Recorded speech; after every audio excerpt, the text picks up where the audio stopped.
Hannes Rudolph, and welcome to Roo Code Office Hours. Nice to be back. I was on vacation last week, so we didn't do this. But this week we have a ton to talk about. We have GPT-5 that came out. We have this new stealth model, Sonnet. I guess Gemini's got something coming up, apparently. I mean, I guess we got a hackathon or two to talk about as well. We have a pop-up one that we'll talk a little bit more about in a bit that happens tomorrow. And then we have one, I think, that happens just going over a weekend, next weekend. So, yeah, great to be back. And today I have here, my guests are Adam, Gosu Coder. I have Peter, and I have Dan from our community and dev team. So welcome, everybody. Adam, how are you doing? I'm doing awesome. Missed you last week though, because wanted to talk about GPT-5. So hoping we can do that some today. Okay, yeah, let's do that. And Peter, nice to have you. You want to tell us a little bit about yourself? Some of our guests might be familiar with Adam, Gosu Coder already. So I guess we'll bug you. Yeah, sure. So my name's Peter Hamilton. Currently, I'm the CTO of a company called Parent Square, and we've got a team of 70 engineers, and we spent the last 6 months really just focused on how can we get every single one of them adopting AI coding and really drive our product forward. And that's presented a lot of interesting challenges. And so I think I'm talking with a number of people in the community and sharing some of our experiences, and happy to dive in on all our fun topics today. Awesome. And Dan, so you are here with your kangaroos in the background. Your camera looks a little more clear. What happened over there? I cleaned the camera. No, I'm just kidding. I finally updated my computer, so now I am not filling my memory every 5 minutes when working. That doesn't sound That's pretty any good. fun. Oh, you mean you can run more than one instance of Roo Code now? Yeah, and also with the team, I'm in the office, so you can see the team here in the background. Okay. Oh, that's awesome. Yeah. He's relocated to the Outback. Which one of those is the best coder? I let you figure that one out just by looking Okay. at their faces. Yeah, you don't want to hurt their feelings. Yeah. It's can the one be in the me. back. It's the one in the back staring over your shoulder. Like, clearly, Yeah. the one that's paying attention. The rest of them are off lifting weights or whatever. Isn't that how it works? Okay, we're going to start here. I'm going to, I've got this stealth model. For anyone who doesn't know, we released a stealth model yesterday. You just go in and create a new configuration profile in Roo Code. Here, I'm going to zoom this in a bit. There, easier to read. All you do is create that new profile, select Roo Code Cloud as your provider, and select Sonnet the model. I would advise, let's go with 0.7 for temperature. Hit save, and we are off and running. And in typical fashion, we're going to let's do some Flappy Birds. So we have this prompt. If you haven't seen before, we have these custom slash commands, and what we have here is we have this slash command, Flappy Bird, creates a visually appealing, smoothly animated website, features a collection of simple, fun browser-based games. The site should include a version of Flappy Bird and at least 2 additional mini games of similar simplicity and entertainment value. The overall design should feel polished and engaging, with smooth transitions, responsive interactions, and playful animations that enhance the user experience. Prioritize usability, charm, and consistency across the different games and the main interface. This is to be built with Node. Okay, so this is our flawed yet consistent prompt we run every week with different models. We're going to start by giving it a try with stealth, and then we will try to see what GPT-5 can do, because we haven't done that live either. So here we go. Here goes nothing. Okay. And then once she gets going, we will start. Wow, that's fast. Once she gets going, we will start chatting about whatever, this, that, and the other thing. Because, I mean, watching this solid is only so much fun. So holy smokes. we technically already saw what GPT-5 can do on UI when it was stealth on OpenRouter. That was It was like pretty. Nano or something. I mean, that was one of their fast ones. Yeah. Still, that was like really, really good. The It best we've was seen so impressive. far. Yeah. Yes. Yeah. This model is pretty fast. This model is stupidly fast. Like, I wow. started the timer just so we can get like a fun little benchmark here. I think that might be a Hey, fun look way at to. that. I like this guy. You're invited back next week. You're already. We invite Adam back like every week. He's here every week or second week because he just totally adds. And so we're I appreciate really that. just looking for like a good conversation for an hour. So So yeah, that looking at this, like the thing that like stands out to me is the thinking tokens or the thinking blocks here. If you expand them, it's very short. They're always like very short thinking. Every one of them that I've ever seen. So I feel like that's going to be a lever that we can pull in the future. So I bet you this is like it's either yeah. trying to fool us or it's like low, or maybe like you were saying, Peter, there's a way to like prompt it to do more there. Well, I mean, here's I I the haven't. thing. It doesn't want to listen. It got instructions that were like, "Hey, you've been forbidden by the user. Do not bypass this restriction." And it's like, "Okay, let me try this way instead." Yeah. 100% ignored that. Like totally. Well, this is what I was joking with last night. My first run, it quickly Look learned at that it. thing. It like failed at Sorry. editing the normal way. It failed at search and replace, and then resorted to It's like done, by the set. way. It's Oh, done like 10 seconds all right. ago. So we're just under 2 minutes. It maybe Yeah. about 30 seconds ago when it started trying all this jazz, trying to npm start and all that. So um, Anyway, so So on the thinking tokens, I wanted to chime in that like I haven't seen models that narrate just that amount of what we're seeing here. Either right. they over narrate or they don't narrate at all. You throw like Gemini Flash at something, it'll go quick and do a decent job, but there's like no narration of what it's doing. oh my I appreciate goodness. just Yikes. the right amount of narration. Okay, So well this is very much my experience with it. Like you have to do multiple iterations to get it working. I Uh, okay. so all of my one shots basically will pretty much fail the first time, and it takes 3 or 4 or 5 times to actually get them working. Mhm. Go to 0.6. You'll have better luck there. Let's try one. I'm curious 0.6? actually. Yeah, 0.6. I actually got the best one shots at. 0.7. I got the best looking things. Okay, I am gonna try this and oops, I just want to delete this whole task. What if I just actually I'm gonna go back to the top and see if I can rewind our workspace here. Where'd it go? Restore the files. Make less work. Where did my version control? Oh, look at that. I need to initialize a repository. Um, don't want any of that stuff. I guess I don't have any ignores in here, so that's perfect. That also means, okay, let's try this. And again, we set our temperature down under advanced settings to 0.6. So let's give it a, you ready for your timer here, Peter? Yeah, let's go. Okay, go. Okay, I did notice keep you going. do have errors and repetition at 10, as you recommended yesterday in Discord. For these types of models, I just run it. I like to see how they go in loops. It's interesting to see if a model, when it hits a loop, if it keeps doing the same thing or if it actually tries to dig its way out, which is very interesting because some models have this attitude where they try it, and then they go, okay, yeah, I'm going to try something different. And some models just keep doing the exact same thing. They will do it 1,000 times in a row. Hmm. Okay, she's moving. Oh, look at that. Don't know what happened there. Yeah. Oh, okay, here we go. Didn't like that reading file. Still just blazing, guys. Okay, so continue. Peter, what is your experience with this model?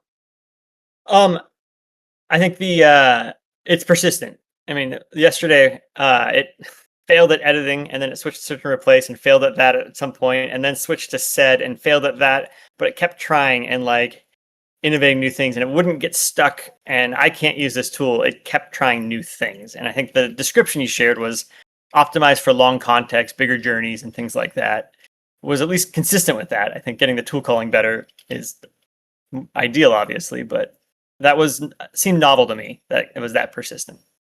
Okay, Dan, well, how about you? You've played with it. You were helping to get it off the ground and get this release out. Yeah, it seems to be very opinionated on what the type of tools, what the tools should look like, the schema. Okay, it's done, by the way. It seems to prefer tools a certain way, is what I've found out. But it is decent enough with UI stuff. It's good at UI, and it's pretty fast. Not too bad with tool calls. So, if you're looking for some workflow, cheap workflow, you can probably use this for UI or editing files, and use another model to plan. So yeah, it's a decent model for sure. Okay, it didn't optimize for the screen size, but I didn't really tell it to. But you see how much difference I know it's non-deterministic, whatever, but you see how much difference that 10% in temperature made? Like you went to kind of broken to this, and the same thing happens if you go down too low too. Like you end up with completely broken thing. I did a pool game and I did it at every 10th of temperature, and 0.6 was my best. And then 1 looked like it could be good, but it was like a little mini version, and so it's like it's got a wide range, very sensitive. But I like this. It said made by Roo. With Oh, love. that's sweet. With love. Yeah. How do they know you're full of love? Like, that's impressive. I mean, they've clearly done their research. Ah. Okay. I like that I have no git ignore here because this easy to reset the whole workspace. Boom. Okay. Ah! All right. Official Oops. time on that was 1:52. Yeah. But yeah, Dan, I echo pretty much your feedback on it too. I actually used it in some of my tasks that I was just doing in my normal code base, and it navigates well. It's fast. It's very opinionated. It's not conversational at all. So it's Not very at to the all. point. Yeah, it's not. It just gets to the point and just goes, which is fine. So it's not like a pair programmer style. Yeah, but the model. problem It's with more it of not like, being conversational is that that conversation acts as context to right. and it acts as little garden fences of sorts to keep the rabbits out. It doesn't keep out the deer, but can keep out the little critters. And without those, also we don't pass the reasoning blocks back in as part of the context. So we're sending back the user uh, the user assistant messages, the turns, and it's getting very little, and it only has here's what was done, which is interesting. Yeah. Yeah, It's not getting that's too much that's. feedback. I Yeah, go actually ahead. didn't even think about it from that perspective, but you're right. Like, there's just not a lot of context there for it to go off of. Sorry, Dan. Go ahead. Just purely here's the ask and here's what was done and here's what wasn't. I mean, I guess if I give it I did listen to the hey, don't try to work around this again thing. So Is that I are we leaking information here? Like, there are no thought signatures in the response that we're sending back, like, with the Gemini API, no, for example. no. We send back. Typically, you don't send back reasoning. GPT-5 with their you do send back reasoning summaries. That's recommended. Or if you use the previous response ID when using their responses API, then you basically have that linked in, so it has its chain of thought background. But no, there's not a persistent session here as far as I know. But I don't know that much about their API, to be honest. There could be something in the background that they're maintaining a session and the internal thought process. There's that chance. Yeah, because I'm pretty familiar with the Gemini API, and their suggestion is, they return a content block, and you include that in the next context, and in there is a thought signature, which is an opaque blob, and that allows Gemini, I presume, to then connect up those multiple steps together. And so Be curious to see, if something like that does exist here or not. I don't know how we handle that. I'm not familiar with how we handle the Gemini API. We did have a intern who was working in the Google Summer of Code improve our integrations with Gemini this year. So, yeah. Awesome. Okay. Audio But yeah, elements. the other thing I always test, I know this is going to sound goofy, but I try to get the personality of the model to change. Like, how well can you actually make it like be rude to you or really friendly to you? And this one doesn't sway too much by that. Like, I can't make it be mean at all. Like, it literally will not be mean, which I know there's a lot of people that think this is grok code. And I'm just so skeptical of that based on that finding. And again, they could totally be playing us pretty hard here by putting that in the system prompt, and then that goes away, if they release it. But I don't know. I don't know if you guys have tried that or played around with trying to get the personality of it to change. I broke it. Oh. Did you go to 1? What temperature did you set it No, to? I don't know. It just Roo gave us a I don't know. It was trying to parse something that it wasn't supposed to, and it broke the parser, snapped.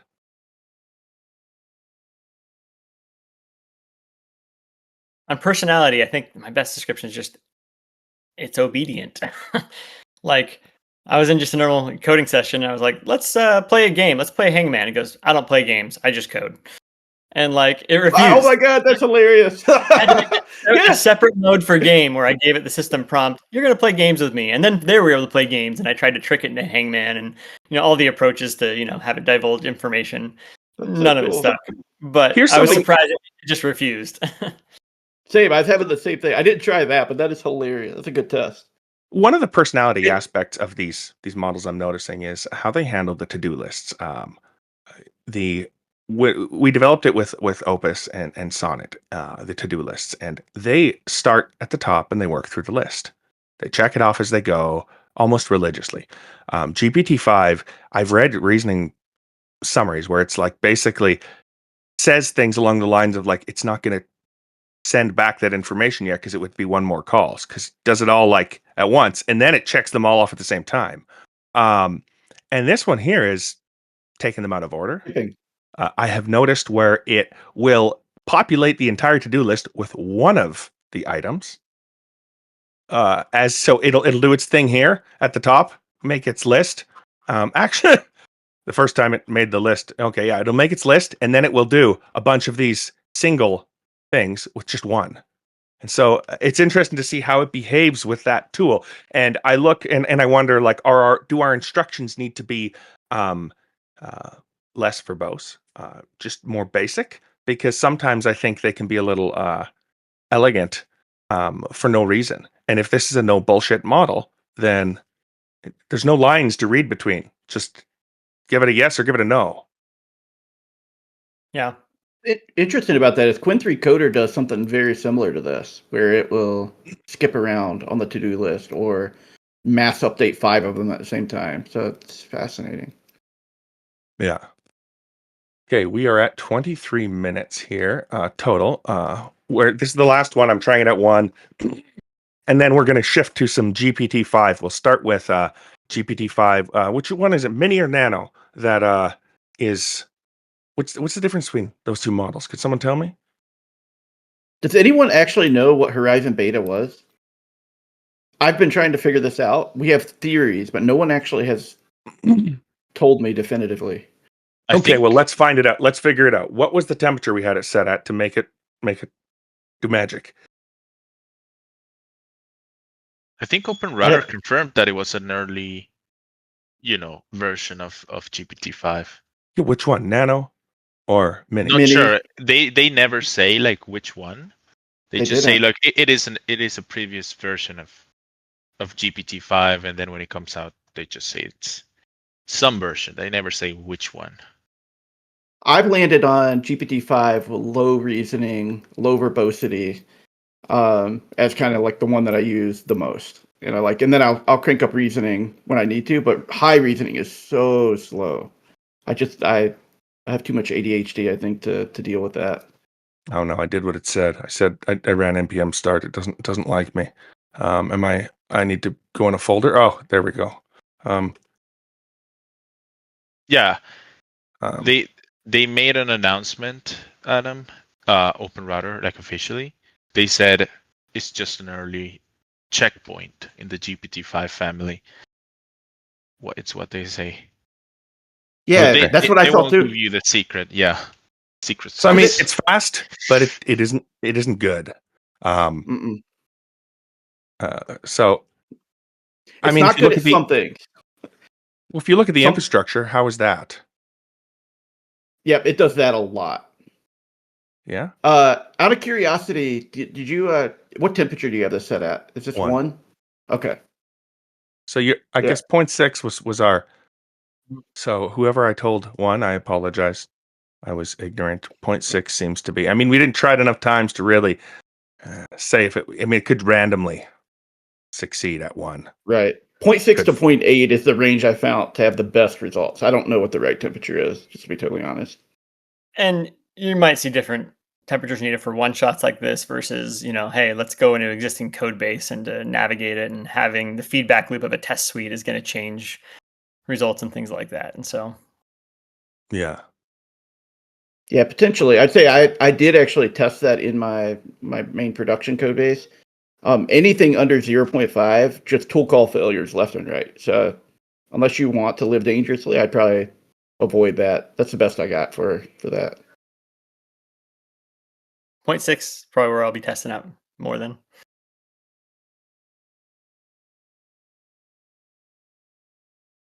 Oh, I got to go get an API key. Really? Okay. Give me a second So here. while he's Go doing ahead. that, Peter, have you used GPT-5 much? Haven't. I've kind of in the past 2 weeks, it's been so much that have launched, especially from the open, weight model community and things that I don't know. I got a day job to do in the midst of all this, and so I've been had a few places I've been playing around with. One of my projects actually is I'm the scheduler for my local rec league youth soccer, and I've got to put together a couple hundred games for this season. So I've been using that as kind of a playground for a lot of this to do constraint validation and things. But I spent most That's of my cool. time with Qwen 3 coders, and then GLM Air are the two that I've been using most there. I need So to try GLM Air. I love GLM 4.5, but I have not tried Air yet. That's something I want to do a deep dive into. Do you like it? I was impressed by it. It felt just I didn't feel friction. Like it Yeah. wasn't always getting right, but I just felt like this I intuitively I know what it's doing. I know what it's doing wrong, and that's fine. And I'm not like surprised by any of this. That's what I said about GLM 4.5. It's pleasant. You know, Yeah. I went. Oh, Nope. I thought for a second that was me no, that losing isn't. connection. Okay, well, we're going to go with Nano here. And actually, I think I've got something to announce about an upcoming hackathon, 24-hour hackathon. We will be releasing more details of this soon, later today. It's going to be taking place tomorrow. We've got some big prizes coming up. We're hosting it, co-hosting it with Z.AI. It's going to be coding with GLM 4.5. Z.AI is these guys are the creators of GLM 4.5. It's an open source model. It's a pretty kick-ass model, to be honest. And we've got some judges. Gosu Coder is going to be one of them. Luz from our team's going to be one, and Code King AI Code King, Code King AI.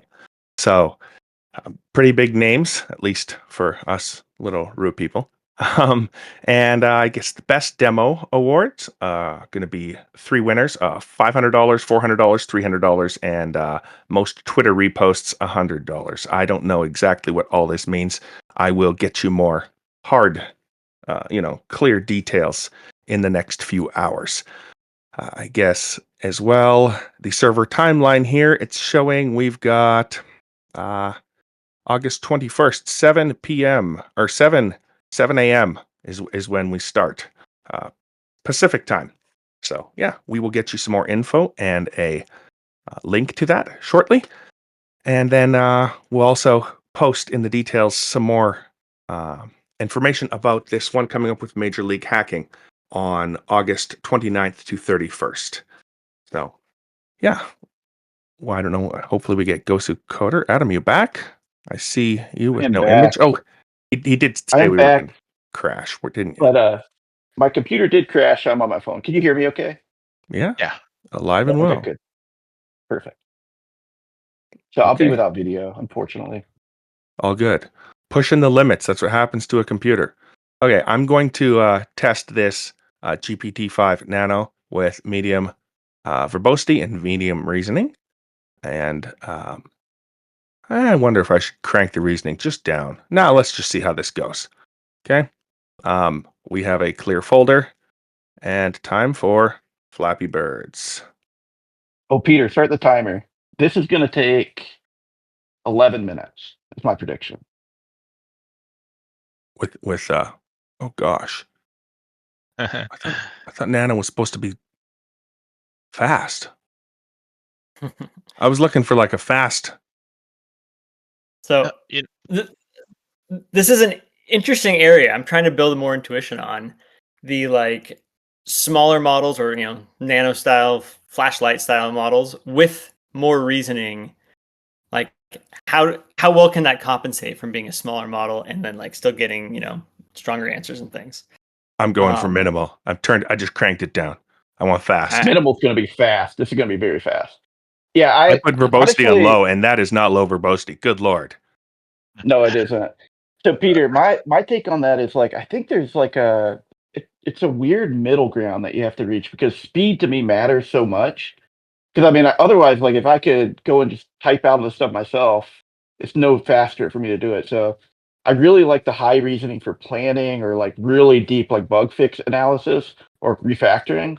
But when I'm just doing coding, typically I'm like, hey, I want to go build this thing with this functionality, and I just want it fast. Huh. It says it's done. No. Oh, This is not Acknowledged. gonna I'll work. proceed. Yeah. and it just stopped. Oh, that's weird. Okay. Fine. I'm turning You just reasoning back. I'm not getting involved with the banter. Once you start going back and forth, it never ends. So something Yeah. that Hannes mentioned with this model is that usually when you see reasoning, I think for R1, DeepSeek R1 was the model. That model took a long time also to reason, but when you actually read what is going on, it's just like garbage. So it feels like a waste of time just having that model reason some nonsense. I was saying that the more it reasoned, the more it got distracted. Yeah. It wasn't like, oh, it reasoned for a minute. Now it's going to be more focused. It was like it reasoned Yeah. for a minute. I wonder where it's going to just wake up. nonsense. It's like wakes up in the neighbor's backyard. Yeah. And with GPT-5, I've noticed when it reasons and you're like, holy crap, like 300 seconds? Like, what's going on? It actually, sometimes it's like, oh, just continues where you would expect it. And sometimes it just does a really good job. It usually doesn't wake up in the neighbor's pool totally drunk, lost, which is it's very interesting in how I'm scared of using reasoning with Opus because it does not make the world a better place. I'm just like, I'm paying a lot for a terrible result. Yeah, it actually makes sense what it's reasoning. It's not just nonsense. The user told me to do this. I should, not no nonsense on the reasoning. I like that. Maybe it's just because it's a summary. It's not the actual, reasoning process. But I like that. I'm going to medium. the You said quality 12 stuff. minutes. We have enough time for this. I'm going to start it the old fashioned. It doesn't do. When you make it a fast model, it is not a quality fast model. Not for agentic. I do want tasks. to warn you though, I don't know if you want to do this test on Nano. I mean, we'll see what we get, but I've got usually poor results like coding with this model. You might want to jump up to the mini one or the big boy one. I thought You want something. You know what? We only have so much time. Let's go. Yeah, do that one on low reasoning. You're going to get a good result. And verbosity?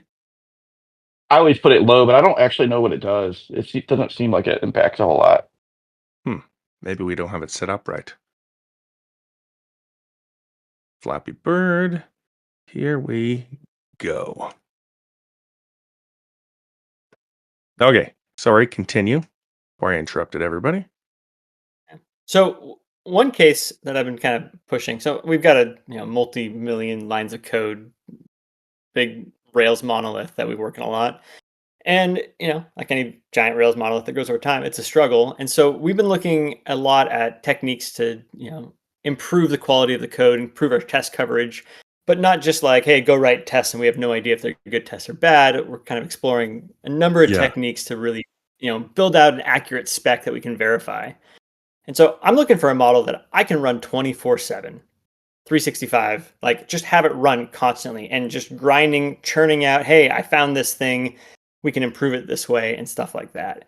And so definitely wouldn't want to use Opus running 24/7. That's going to cost an arm and a leg. And, Well, I mean, if you could get it to produce results 24/7, maybe you just got to run it for 3 hours a day and it gets the job done. I mean, could do here. Yeah. I think a big part of this though is also we're just running test suites. We're running, our linters, our static tools, and all those things.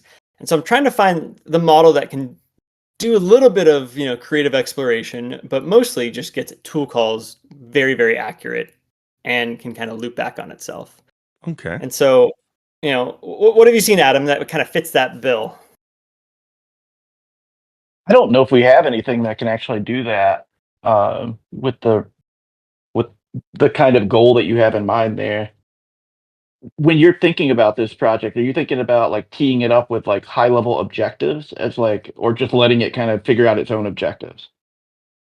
And There's some. what I mean by I that, think like, yeah, go ahead. Sorry. I say there's some definite techniques that we found, like ways that we can, explore a code base, build out a spec, and then evaluate that spec against the code to like confirm it's an accurate one.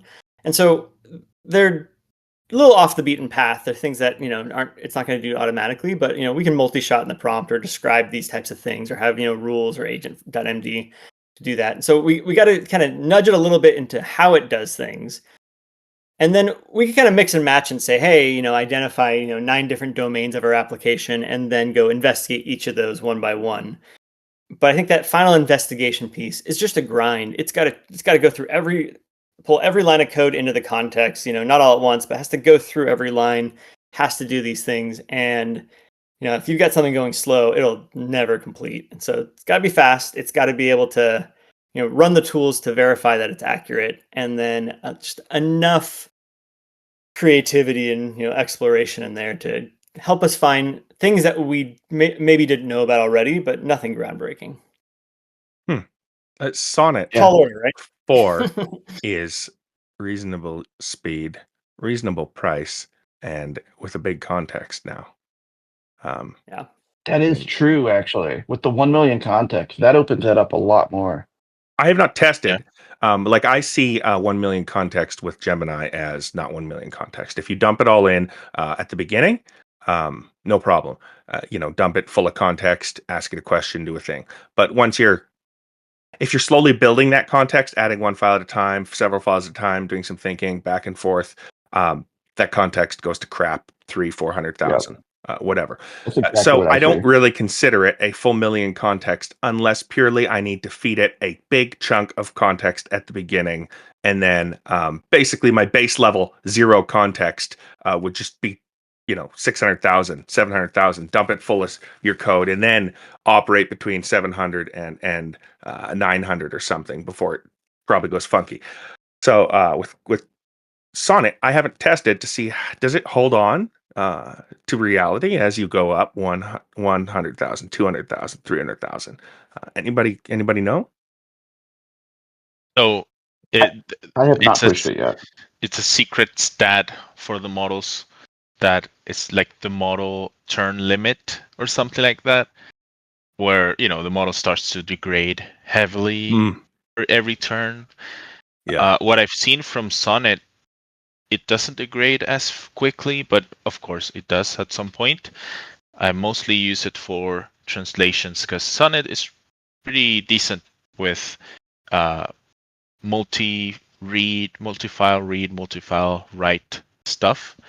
And the only problem that I had with that is the context would fill up, reading a bunch of translation files. So it does seems to hold better than Gemini at that specific task. It doesn't get too bad when it gets to a high turn count. I mean, But I would yeah, suspect Anthropic's going to do that kind of thing.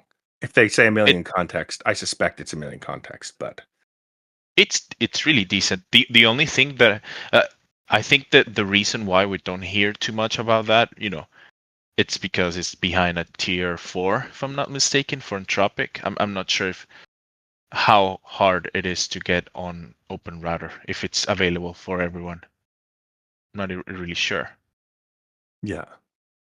But it's really good. Like the best 1 million token model that I've seen so far, for sure. All this stuff happened while I was out. So, yeah, I just, when I get back, it's like I got to get work done and I want to test all this new stuff. And usually I do it in between while I'm working. And now I'm going, okay, what model is getting my shit done? And I have really rested on, if I'm running multiple instances, I go GPT-5 high, and it just gets the job done most of the time. And then when it's not getting the job done, I just fall back on Opus, and you know, or I start out from Opus if I just need, if I know the task is not too wide. Opus is quick compared to GPT-5 high, and it gets the job done. So Yeah. I liked Adam's characterization of GLM earlier, where he said it was pleasant.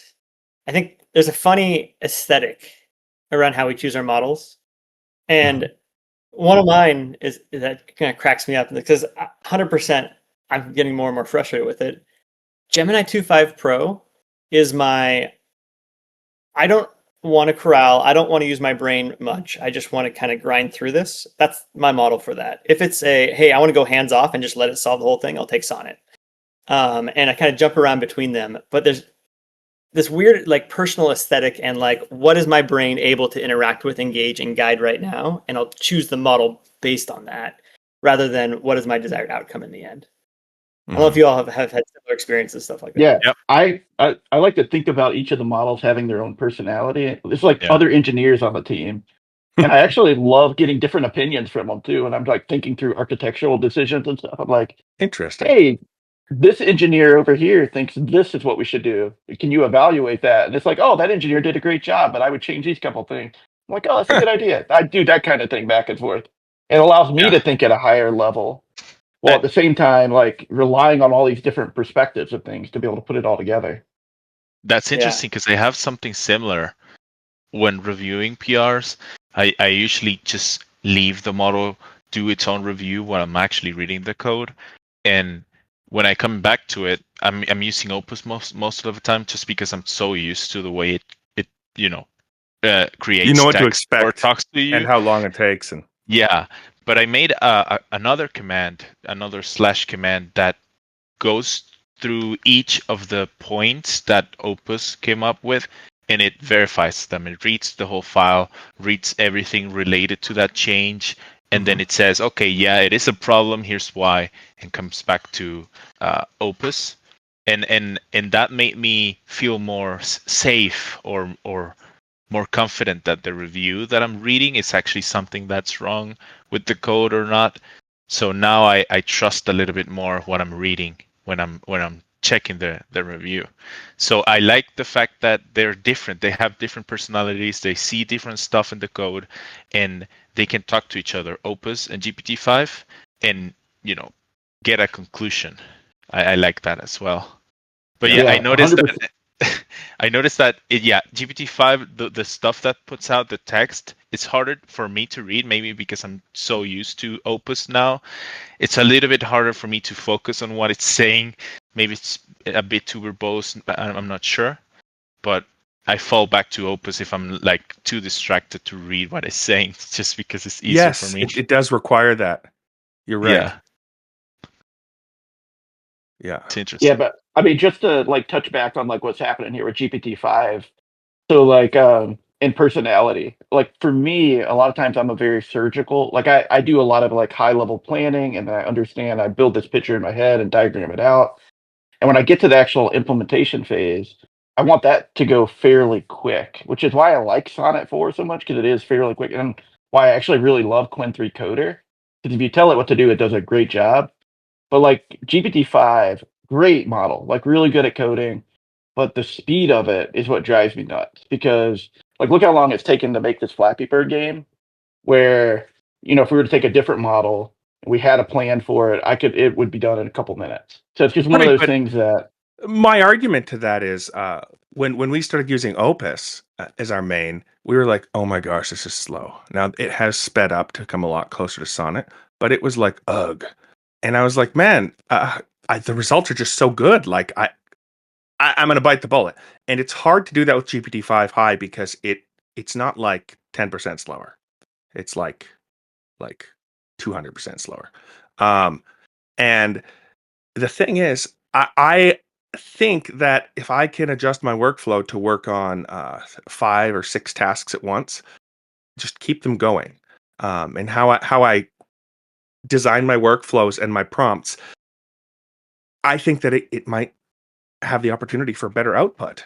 And so, as much as I want it fast, I mean, it just means I have to juggle the tasks a little differently. Because realistically, that impatience isn't worth the degradation, the code quality uh, reduction. It's just it's I, one of those things though that you have to kind of balance as an engineer though. If your head and your mental space is around this new feature you're rolling out, there's that. bouncing around too much actually Yeah. costs you more than so Yeah. like for me it's like I've got this plan, I know what I need to execute. Typically I'll have 2 or 3 agents working on different parts, kind of putting it together, but I Yeah. need them to kind of finish in some semblance of a good amount of time. Like No, I that's a don't good point. Because I guess you're a major part of that equation. You can't just discount that your focus and your ability to keep your head wrapped around the problem and guiding the solution to this vision that you have.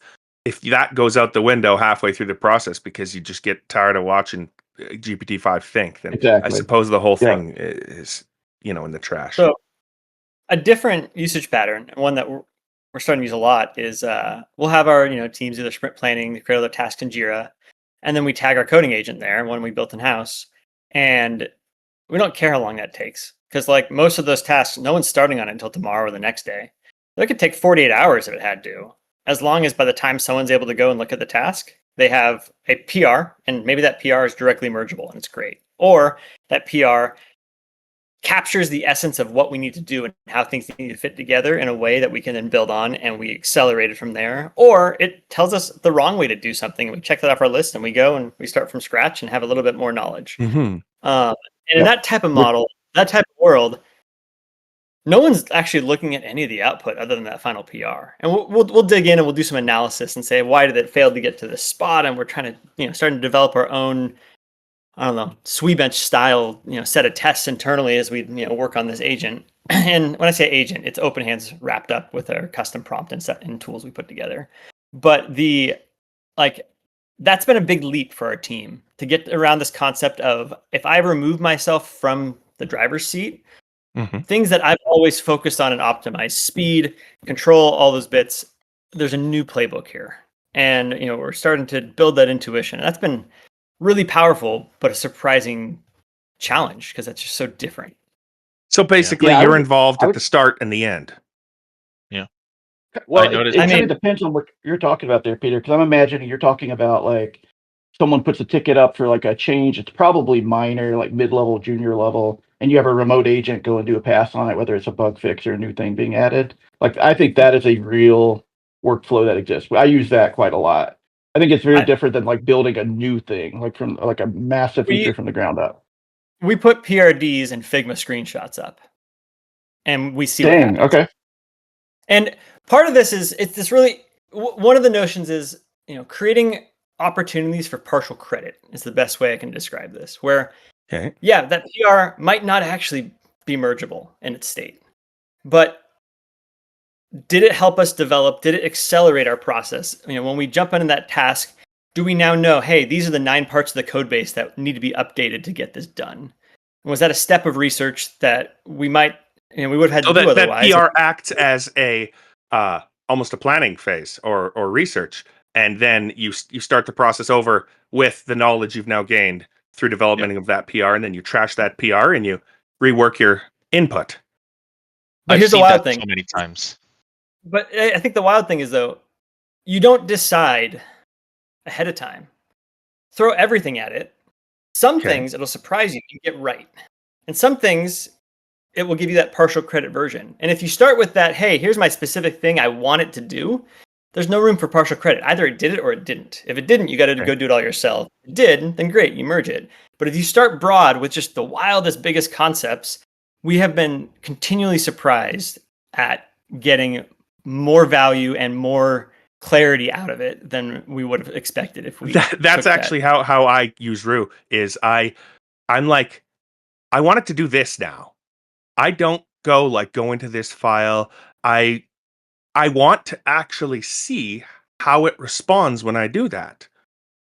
Because my assumption is that that's the way a lot of our users are going to go. I know it will respond pretty well if you tell it, go to this area and change this or add this. It'll respond well, great. But what if you don't tell it that? And a lot of people aren't telling it that. And so I like what you're saying because this is my pattern. That's what I lean towards. I'm answering Discord messages and I'm just keeping GPT-5 or Opus going on 3, 4, 5 instances. And every time I go to revisit them, I have to go back to start and go, okay, I got to look. Okay, which one was this? Okay, that was that. And then I review my output, Yeah, which is that's in what we do. PR. I just do it before I hit the PR, but I get the final PR result. I just don't hit the, push button.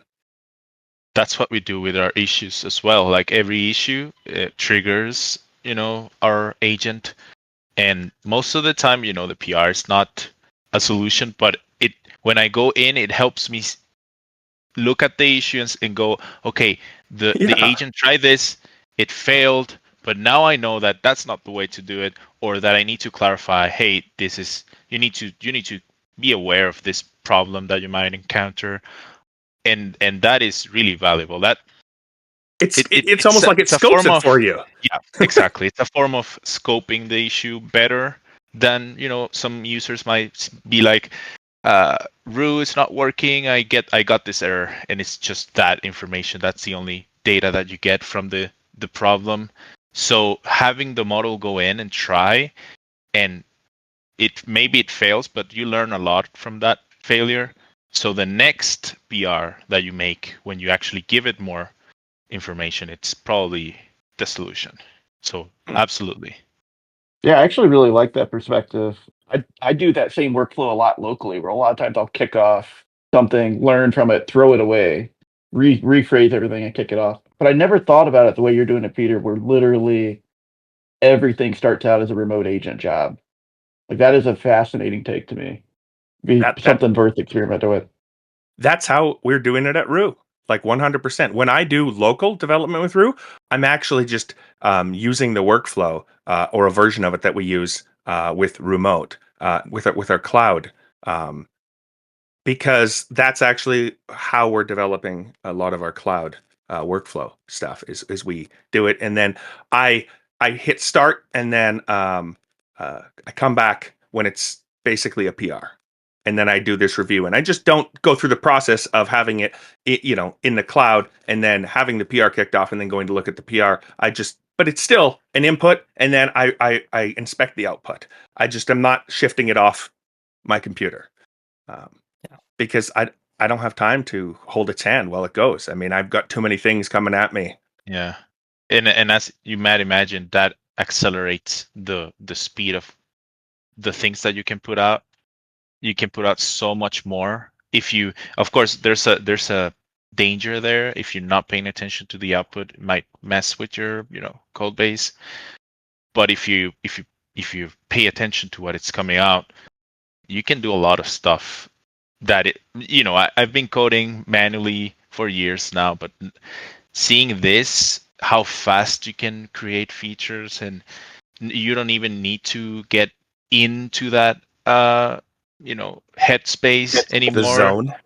Yeah, because before you had to read code, read and read and read and read, and then you're ready to start implementing. Now it's just you leave the agent to do its thing.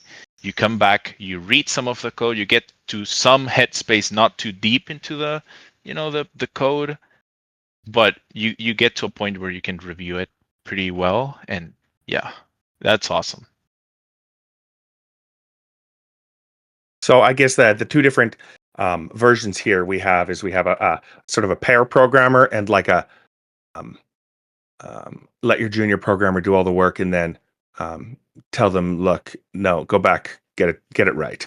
But you're letting them get to the end of a task to a degree.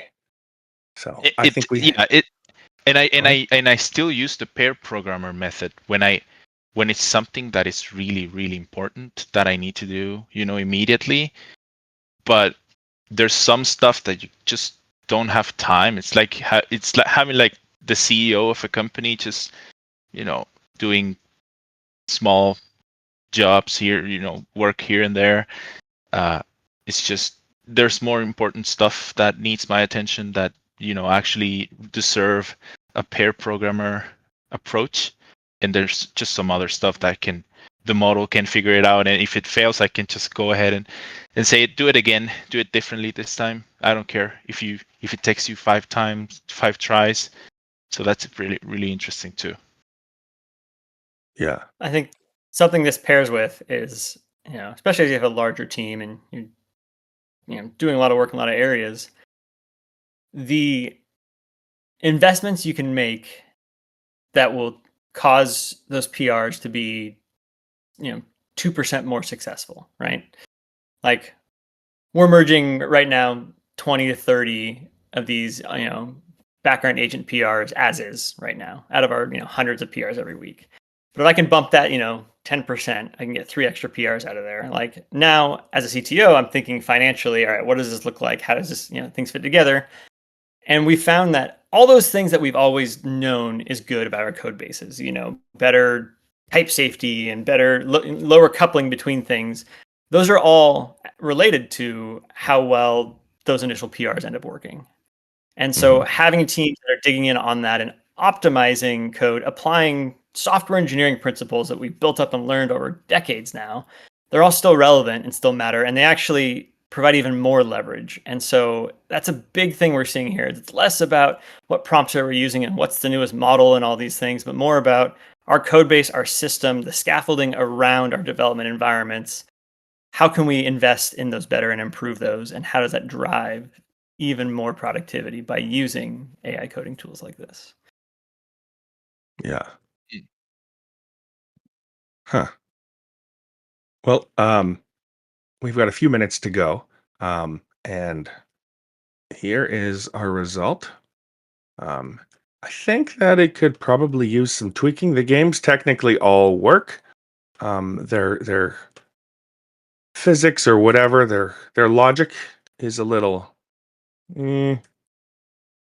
crappy. Like, I mean, I thought I'm supposed to be able to die when I hit the wall. There Oh. are versions of this game where that's legit. Oh, So- okay. Yeah, okay. Yeah, so you die when you hit yourself because you eventually grow. Okay, fair enough. Flappy I did Birds notice is... Go ahead. Bird, it had a floor to ceiling pipe earlier. I don't know if you saw that. Yeah, it did. I straight up just hit the wall. I think that had to do with the elements when you zoom in. Got it. It was, yeah, they're not synced. So, yeah. So, I mean, it technically works. It has a sound button, and I don't have any sound. Light, dark mode, home button. These here, there's no demos here or images. So, I mean, isn't this this so is my much typical different than GPT-5 Horizon Beta? experience. Go ahead. Yeah, but isn't this so much different than like what we had with Horizon Beta, which was fast, and then it made like a good looking one? That's what Right. confuses me about this whole thing so much. I don't get it. I like this result because I think that it didn't go too crazy. My experience is when I inspect the code, I go, okay, now we just need to typically often you look at the result, you're like, okay, I like that. And then you're like, oh my gosh, this code is so far from reality. I find that that's not the case with GPT-5. It's like it gets it almost there, and the code is how you would expect it as being almost there. And so now you just have to iterate off of this. Whereas I find with a lot of models, iterating off of it just gets you in more hell. Basically, if you get 70% of the way there, start over because you become this perpetual 70% where you're playing whack-a-mole when you're saying, oh, fix this, now fix this. But it's Yeah? interesting that Horizon Alpha and this are very different. It's not, Very different. They're so different. but And I've tried like true. every variation I could to try to get Horizon Beta or Alpha back again. Yeah. Because I loved how fast it was, and I felt like it did a good job. Like it with design, it was phenomenal. Like I felt like it was better at design than what I get now with GPT-5. I Yeah, don't know. That's why, like I was asking earlier, if anyone knew what the actual version was of Horizon Beta, because I kind of missed using that model. I think they were just trying to figure out the tool call stuff.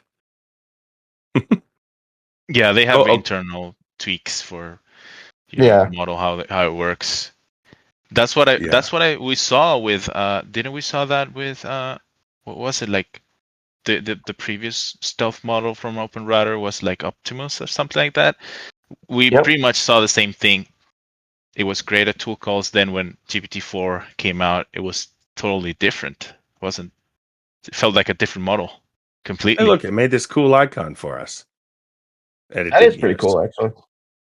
So when I look at this, when I take a glance at it, it looks like we could probably get this working, work with it, iterate from this Oh, yeah. forward. Yeah, don't take anything I'm saying as like GPT-5 is bad. Like it's a No, good no. model. Like it can code well, and with I just I don't know. I wish I could get back to a configuration that was like Horizon Beta that had the speed, I love that design, fast, and the eh? quality it had at that point. I think Yeah. it'd be sweet.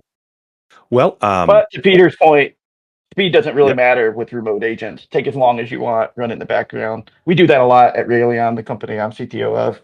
We're like, but we don't do it the way you're doing it now, which I think is interesting. We do it with like bug fixes and like I'd say junior level tasks and below. So that's a fascinating take. I may have to steal from you, Peter. Yeah. Well, I guess there's a takeaway there for our crowd, our viewers. So I just want to plug one more time. We've got this, but we're at an hour here, everybody.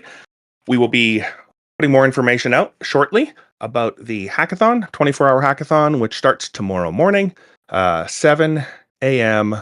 Pacific time. So we look forward to seeing you there and playing with GLM. That's the model, right? 4.5. Yep. Yeah. And thank you very much, Z.AI, for working with us on this. We're looking forward to having a lot of fun tomorrow. Thank you for coming out, everybody, and we will see you again next week.